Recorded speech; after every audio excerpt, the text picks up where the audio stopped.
ಜಿಲ್ಲೆಯ ಅಧ್ಯಕ್ಷರು.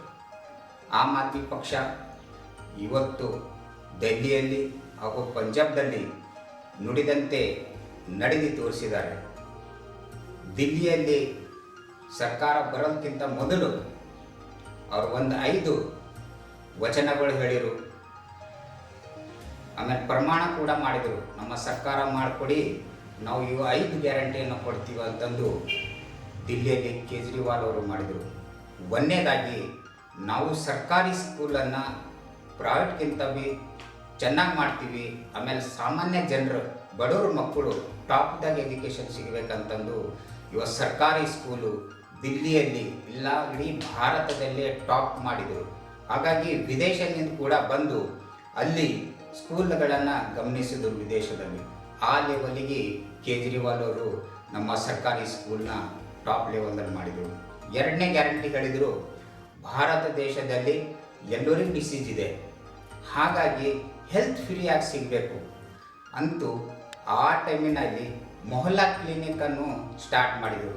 ಪ್ರತಿ ಒಂದು ಓಣೆಯಲ್ಲಿ ಕೂಡ ಮೊಹಲ್ಲಾ ಕ್ಲಿನಿಕ್ ಸ್ಟಾರ್ಟ್ ಮಾಡಿದರು. ಅಲ್ಲಿ BP, sugar, first aid program ಇರುತ್ತೆ ಅವೆಲ್ಲ ಕಂಪ್ಲೀಟ್ ಮಾಡಿಕೊಂಡು ಅಲ್ಲೇ ಒಂದು ಆಂಬುಲೆನ್ಸ್ ಇಟ್ಟು ಜಾಸ್ತಿ ಡಿಸೀಸ್ ಇತ್ತಂತಂದರೆ ಗೌರ್ಮೆಂಟ್ ಹಾಸ್ಪಿಟಲಿಗೆ ಕಳಿಸ್ಕೊಡ್ತಕ್ಕಂಥದ್ದು. ಆಮೇಲೆ ಫ್ರೀಯಾಗಿ BP, ಶುಗರ್ ಟ್ಯಾಬ್ಲೆಟ್ಸು, ಆಮೇಲೆ ಬ್ಲಡ್ ಟೆಸ್ಟಿಂಗ್ ಎಲ್ಲ ಫ್ರೀಯಾಗಿ ಮಾಡಿಕೊಟ್ಟಿದ್ದಾರೆ. ಅದು ಕೂಡ ವಿಶ್ವದಲ್ಲೇ ದಾಖಲೆ ಆಗಿದೆ ಮೊಹಲ್ಲಾ ಕ್ಲಿನಿಕ್. 3ನೇದಾಗಿ ಸಾಮಾನ್ಯ ಜನರಿಗೆ ಇವತ್ತು ಕರೆಂಟ್ ಬಿಲ್ ಜಾಸ್ತಿ ಆಗ್ತಾ ಇತ್ತು. ಹಾಗಾಗಿ ಅವರಂದರು ನಾವು ಬಂದ ತಕ್ಷಣ 200 ಯೂನಿಟ್ ಕರೆಂಟನ್ನು ಫ್ರೀ ಕೊಡ್ತೀವಿ ಅಂತ. ಅದು ಕೂಡ 200 ಯೂನಿಟ್ ಇಡೀ ಭಾರತದಲ್ಲೇ ಮೊಟ್ಟ ಮೊದಲಿಗೆ ದೆಹಲಿಯಲ್ಲಿ ಫ್ರೀ ಕೊಡ್ತಕ್ಕಂಥ ಕೆಲಸ ನಮ್ಮ ಕೇಜ್ರಿವಾಲ್ ಮಾಡಿದರು.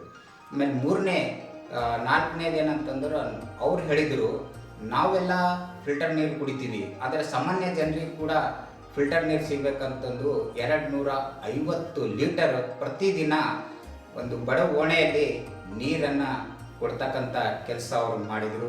ಅದರ ನಂತರ ಹೆಣ್ಮಕ್ಕಳಿಗೆ ಅಲ್ಲಿ ಇಲ್ಲಿ ಡ್ಯೂಟಿಗೆ ಹೋಗಿರ್ತಾರೆ, ಕೆಲಸಕ್ಕೆ ಹೋಗಿರ್ತಾರೆ, ಅವ್ರಿಗೆ ಕೊಡದೆ ಸ್ವಲ್ಪ ಸಂಬಳ ಅಂತಂದು ಟೋಟಲಿ ಹೆಣ್ಮಕ್ಕಳಿಗೆ ದಿಲ್ಲಿಯಲ್ಲಿ ಟೋಟಲಿ ಫ್ರೀಯಾಗಿ ಬಸ್ ಮಾಡಿಕೊಟ್ಟಿದ್ರು.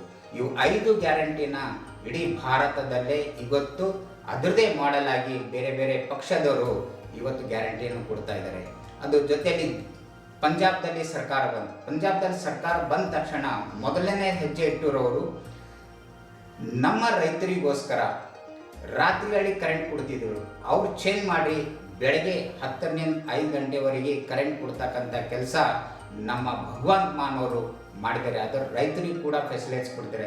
ಆಮೇಲೆ ಪ್ರತಿಯೊಂದು ಹೊಲಗಳಿಗೆ ನೀರಿನ ಕಾಲುವೆ ಕೂಡ ಮಾಡಿದ್ದಾರೆ.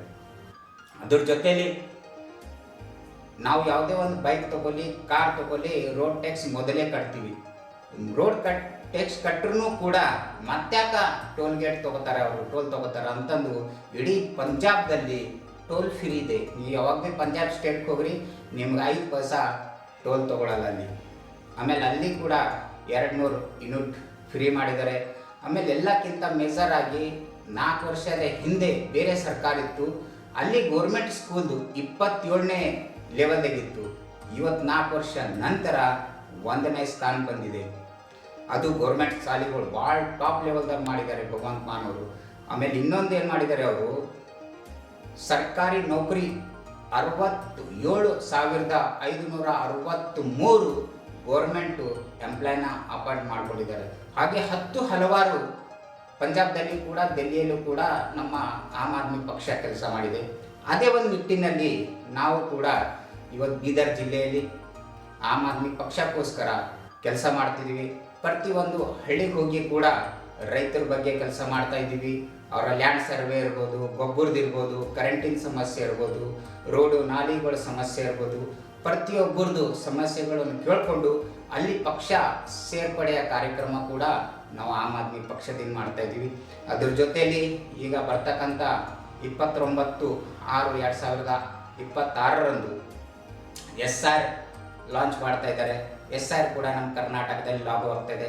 SR ಅಂದರೆ ಕನ್ನಡದಾಗ ಅರ್ಥ ಅಂದ್ರೆ ಮತಪಟ್ಟಿಯನ್ನು ಶುದ್ಧೀಕರಣ ಮಾಡ್ತಕ್ಕಂಥಕ್ಕೆ SR ಅಂತಾರೆ.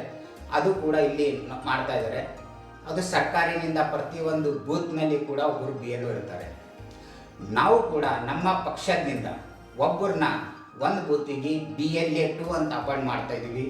ಯಾರು ಭೀ ಅದ ಇಚ್ಛೆ ಉಳ್ಳೋರು ಇದ್ದೀರಿ, ನಾವು ಭೀ ಪಕ್ಷಕ್ಕಾಗಿ ಒಳ್ಳೆ ಕೆಲಸಕ್ಕಾಗಿ ಸತ್ಯಕ್ಕಾಗಿ ದುಡಿತೀವಿ ಅಂತಂತೀವಿ.